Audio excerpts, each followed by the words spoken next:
आइए जानते हैं झारखंड की 25 फटाफट बड़ी खबरों को केवल 5 मिनट में। उससे पहले वीडियो को लाइक करके चैनल को सब्सक्राइब जरूर कर दें। रक्षाबंधन से पहले महिलाओं को मिली खुशखबरी। सीधे बैंक खाते में पहुंचे 2500 रुपये। धनबाद जिले में मुख्यमंत्री मनिया सम्मान योजना के अंतर्गत जून 2025 में 3 चप्पे 1197 लाभार्थियों को सम्मान राशि का भुगतान किया गया। उपायुक्त आदित्य रंजन ने बताया कि कुल 87 करोड़ डीएच से अधिक की राशि ट्रांसफर हुई। विश्व बैंक ने भी इस योजना की सराहना की। इसे महिलाओं के आर्थिक सशक्तिकरण और गरीबी उन्मूलन के लिए महत्वपूर्ण बताया। धनबाद में आईआईटी आईएसएम को दुर्लभ खनिजों की खोज के लिए सेंटर ऑफ एक्सीलेंस घोषित किया गया है। यह संस्थान दुर्लभ खनिजों के अनुसंधान, खनन और प्रसंस्करण पर ध्यान केंद्रित करेगा, जिसका उद्देश्य भारत में दुर्लभ खनिजों के घरेलू उत्पादन को बढ़ावा देना और आयात पर निर्भरता को कम करना है। यह मिशन 2024-25 से 2030-31 तक चलेगा, जिसमें कई राष्ट्रीय और अंतर्राष्ट्रीय संस्थान भागीदार होंगे। देश भर के नौजवानों के लिए एक बड़ी खुशखबरी सामने आई है। मोदी सरकार ने युवाओं को सीधा फायदा देने वाली नई योजना प्रधानमंत्री विकसित भारत रोजगार योजना को 1 अगस्त 2025 से लॉन्च कर दिया है। इस स्कीम के तहत युवाओं को सैलरी के अलावा Rs 15,000 अतिरिक्त मिलेंगे। सरकार का लक्ष्य इस योजना के जरिए करोड़ों युवाओं को रोजगार देना और संगठित क्षेत्र में उनका पहला कदम मजबूत करना है। सरकार दे रही गरीब परिवारों को हर महीने Rs 8,000। अगर आपके पास राशन कार्ड है तो यह खबर आपके लिए बहुत काम की है। केंद्र सरकार ने गरीब और जरूरतमंद परिवारों के लिए एक नई योजना की शुरुआत की है, जिसका नाम है राशन कार्ड योजना 2025। इस योजना के तहत हर उस परिवार को हर महीने Rs 8,000 की सीधी मदद दी जाएगी जिनके पास राशन कार्ड है और जो सरकार की तय की गई शर्तों को पूरा करते हैं। यह पैसा सीधा बैंक अकाउंट में ट्रांसफर किया जाएगा। झारखंड के 15 जिलों में बारिश फिर मचाएगी तबाही। बरसात ने तोड़ा रिकॉर्ड। रांची में मानसून ने अगस्त में ही 993 मिमी बारिश कर दी है, जबकि सामान्य 137 मिमी है। मौसम विभाग ने मूसलाधार बारिश की चेतावनी दी है। 15 जिलों में बारिश का अलर्ट जारी किया गया है। गिरिडीह जिले के बेंगाबाद प्रखंड में एक अजीब मामला सामने आया है। मोतीलेदा पंचायत में कई महिलाएं अपने पति के जीवित रहते हुए भी विधवा पेंशन ले रही हैं। सामाजिक अंकेक्षण में पता चला कि कुछ लोग मर चुके हैं, फिर भी उन्हें पेंशन मिल रही है। कुछ लोगों ने समय से पहले खुद को वृद्ध बताकर पेंशन लेना शुरू कर दिया।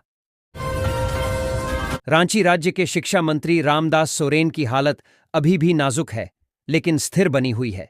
उन्हें ब्रेन हेमरेज के बाद दिल्ली के अपोलो अस्पताल में भर्ती कराया गया है। स्वास्थ्य मंत्री और अन्य नेताओं ने अस्पताल जाकर उनका हालचाल जाना।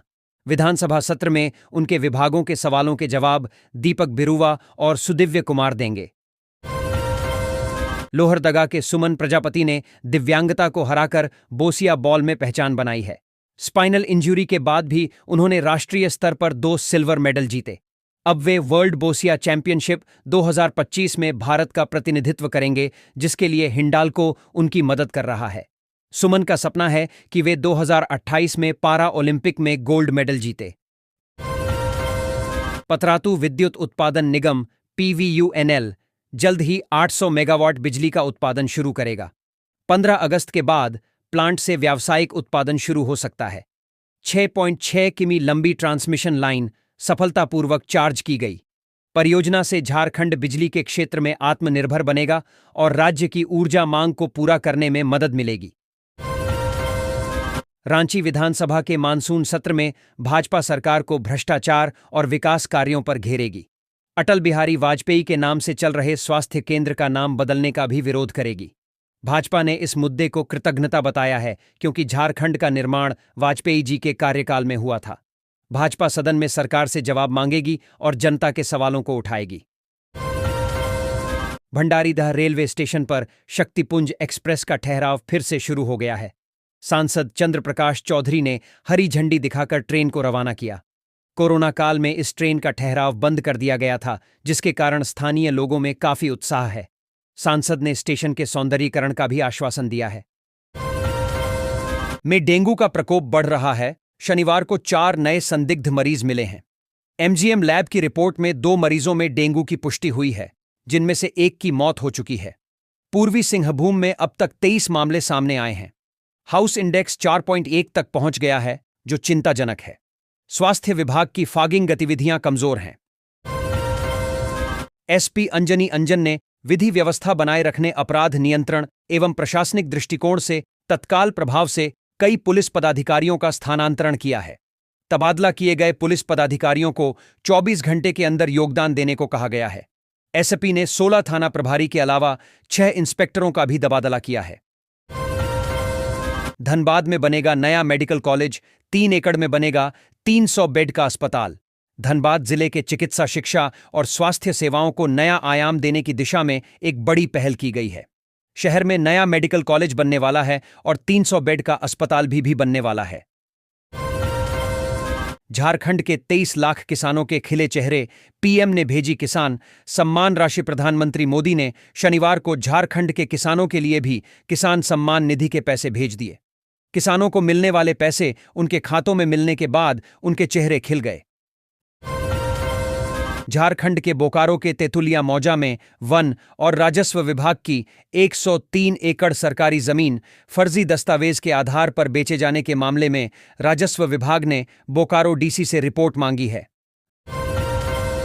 झारखंड के मौसम को लेकर विभाग अपडेट जारी किया है। मौसम विभाग के अनुसार अगले 4 दिनों तक कहीं कहीं हल्की बारिश होगी, उसके बाद बारिश से राहत मिल जाएगी। झारखंड के पूर्व मुख्यमंत्री और आंदोलन के प्रमुख नेता शिबू सोरेन को लेकर अस्पताल ने हेल्थ अपडेट जारी किया है। अस्पताल के अनुसार उनकी हालत अब स्थिर हो गई है। डीजीपी ने डिजिटल वॉरियर्स की जरूरत समझते हुए रणनीति पर दिया जोर। साइबर कमांडो डिजिटली साइबर अपराधियों का करेंगे मुकाबला। साइबर क्राइम के रांची, धनबाद, जमशेदपुर, देवघर, जामताड़ा, दुमका व गिरिडीह हैं साइबर हॉटस्पॉट। फर्जी लिंक, डिजिटल अरेस्ट समेत ठगी के अन्य तरीकों ने पुलिस की बढ़ाई चिंता। रांची में चमका सोना, 24 घंटे में भारी उछाल, कीमत फिर पहुंची 1000 रुपये के पार। रांची में सोने की कीमतों में तेजी और चांदी के भाव में स्थिरता देखी जा रही है। आज 22 कैरेट सोना 14,600 रुपये और 24 कैरेट सोना 99,330 रुपये प्रति 10 ग्राम है। वहीं चांदी 1,23,000 रुपये प्रति किलो है। इस खबर में आप बोकारो, जमशेदपुर व देवघर के सर्राफा बाजारों का भी हाल जान सकते हैं। आज इन इलाकों में होगी बम्पर बिजली कटौती। फटाफट कर लें सारा काम, जाने वजह। रांची में 3 अगस्त 2025 को टाटी सिल्वे, कोकर शहरी और पॉलिटेक्निक उपकेंद्र में रखरखाव के कारण बिजली कटौती होगी। जिला प्रशासन ने नागरिकों से तैयारी की अपील की है। हाथ से राखी बनाकर आत्मनिर्भर हुई प्रमिला, 25 डिजाइन उपलब्ध, कीमत महज 10 रुपये पीस। बोकारो की प्रमिला देवी ने हैंडमेड राखियों से बाजार में धूम मचाई है। आरएसईटी से ट्रेनिंग लेकर उन्होंने 25 से अधिक डिजाइन बनाए हैं। सीजन में 5000 पीस राखी बेच लेती हैं। अब वह अन्य महिलाओं को भी मुफ्त ट्रेनिंग दे रही हैं। झारखंड के धनबाद जिले में बारिश का दौर जारी है। आज रविवार की सुबह से ही आसमान में बादलों का डेरा रहा। कभी हल्की तो कभी झमाझम बारिश होती रही। दोपहर बाद उमस बढ़ गई। शाम में अचानक से आसमान में घने काले बादल छाने लगे। तेज हवा और वज्रपात के साथ बारिश शुरू हुई। दिन में उमस और शाम में झमाझम बारिश से मौसम का मिजाज बदल गया। बारिश होने के बाद शहर के कई इलाकों में जलजमाव की समस्या हो गई। राजधानी रांची के खेलगांव में 22 अगस्त से 4 सितंबर तक सेना भर्ती रैली 2025-26 का आयोजन किया जा रहा है। इस भर्ती रैली में विभिन्न पदों के माध्यम से युवाओं को सेना में भर्ती होने का मौका मिलेगा। खास बात है कि 8वीं पास युवा भी इसमें शामिल हो सकते हैं। रांची के धुर्वा स्थित स्मार्ट सिटी में 2 रिक्रेशनल पार्क, एक इको पार्क और एक कम्युनिटी पार्क बनाए जाएंगे। नगर विकास विभाग ने जुड़को को निर्माण की जिम्मेदारी सौंपी है। लगभग 30 करोड़ की लागत से बनने वाले इन पार्कों में आधुनिक सुविधाएं होंगी। पार्कों में बच्चों के खेलने, व्यायाम करने और घूमने फिरने के लिए कई आकर्षण होंगे, जिससे ये शहरवासियों के लिए बेहतरीन पर्यटन स्थल बनेंगे।